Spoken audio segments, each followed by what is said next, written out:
Shoe Leather Faith. My name's Robert McMillan, and we're dealing with raising teenagers for fun and profit. And today we're continuing our study of how to make our kids bulletproof.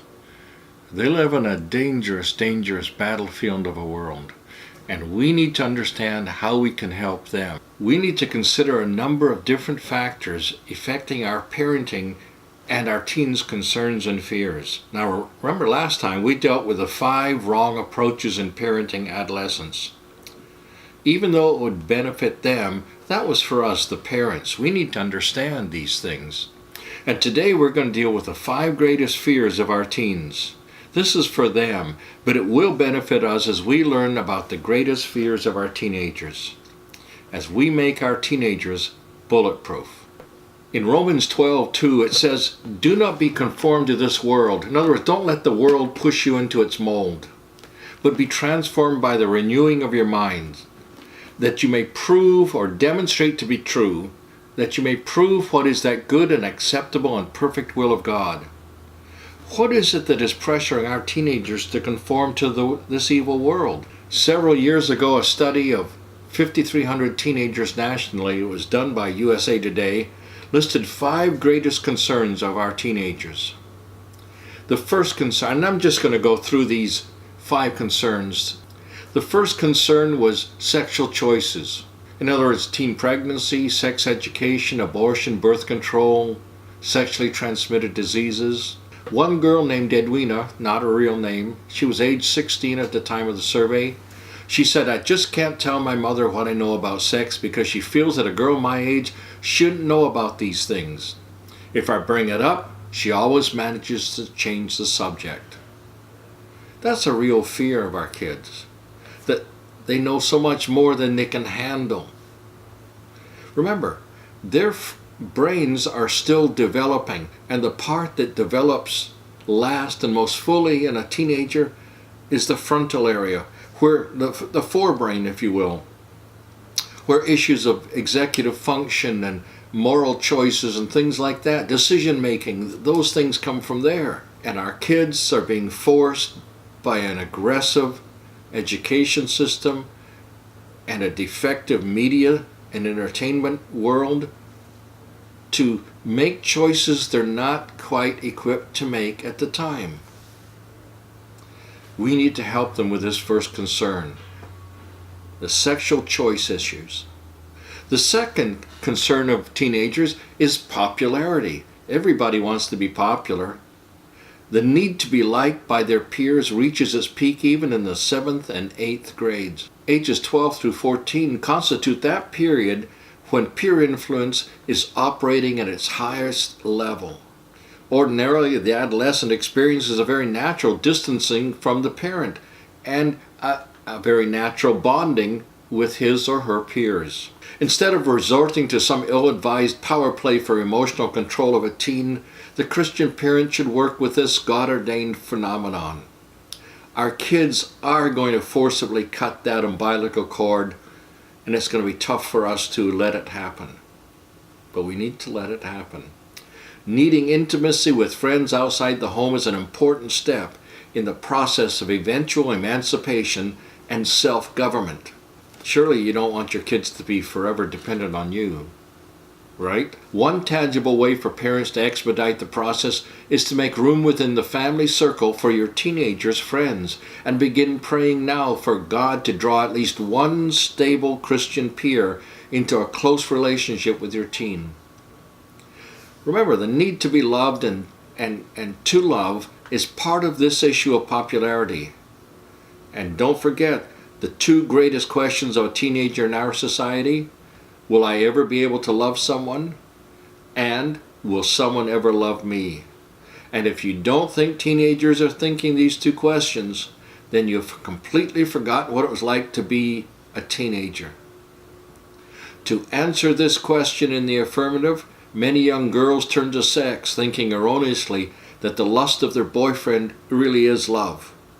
The third concern of teenagers is appearance. Yeah, how they look. Here's one teenager, and this is a quote: "If ugly were a crime, I would have been born in jail." That's heartbreaking, isn't it? The media puts up all these artificial looking young women as the goal of every teenage girl is to look like that, to talk like that, to act like that. It's not enough that they're embarrassed how they look and act, but they're ashamed of us as well. You know that's true. Dad, you're not going out wearing that shirt, are you? What if my friends see you? You ever had that one? How many of you dads were ever sent back to your room to be redressed by your kids as you were starting out the front door? It's a real issue, isn't it? This drive to look acceptable to their peers while their bodies are changing so drastically turns most middle schools and high schools into highly competitive environments in which if you don't have the right label on your clothing or if you don't look just the right way, you are an untouchable. So appearance is a big issue. The fourth great concern is the fear of being humiliated.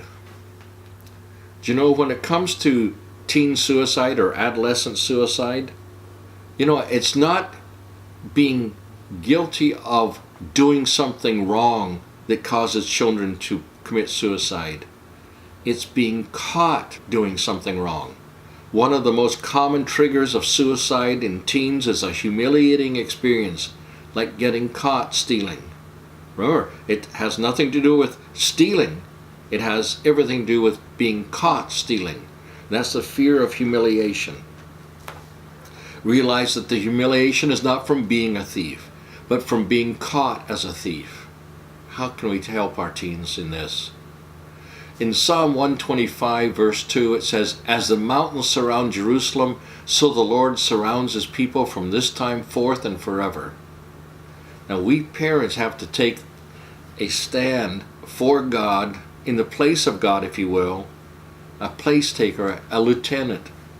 We parents should be like the mountains that surround Jerusalem for our kids. We must protect our children from undue public embarrassment, particularly from ourselves.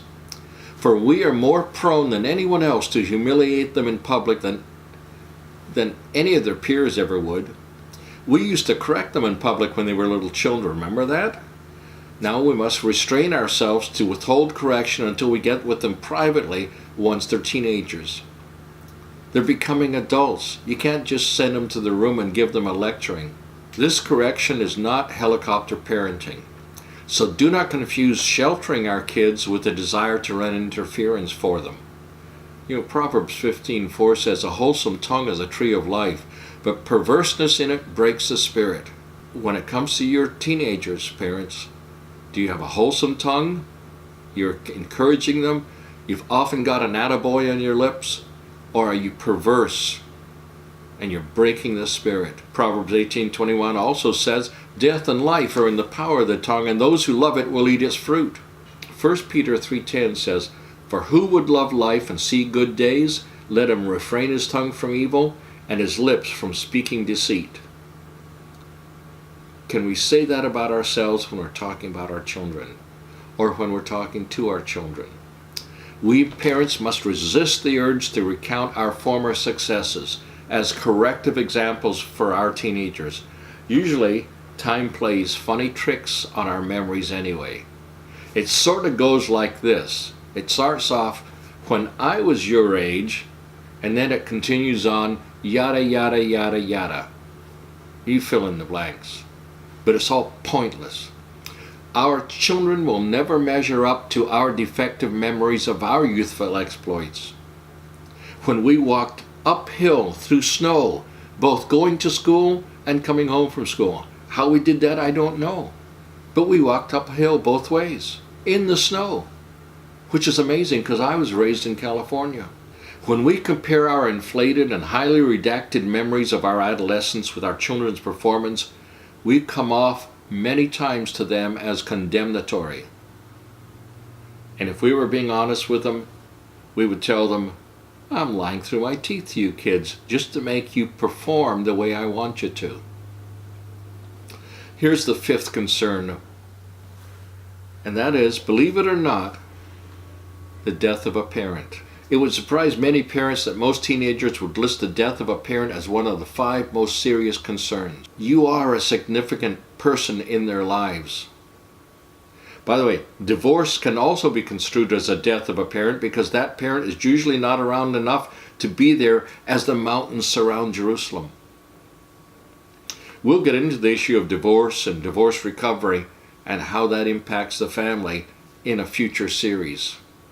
Our teenagers do want us around, but they're not sure what role we are to play as they become men and women. And we don't know which role we are to play either. Certainly, we are not to fulfill our historic roles as parents of little children. So until next time we get together, you keep praying for your children. If you have any questions for me, put them down at the bottom under the comments, and I'll respond to them.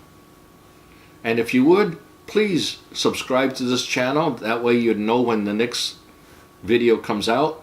If you like this video, click the like button down below. Until next time, keep praying for your kids. Keep on your knees in prayer for your kids and for yourself. And keep reading that Bible.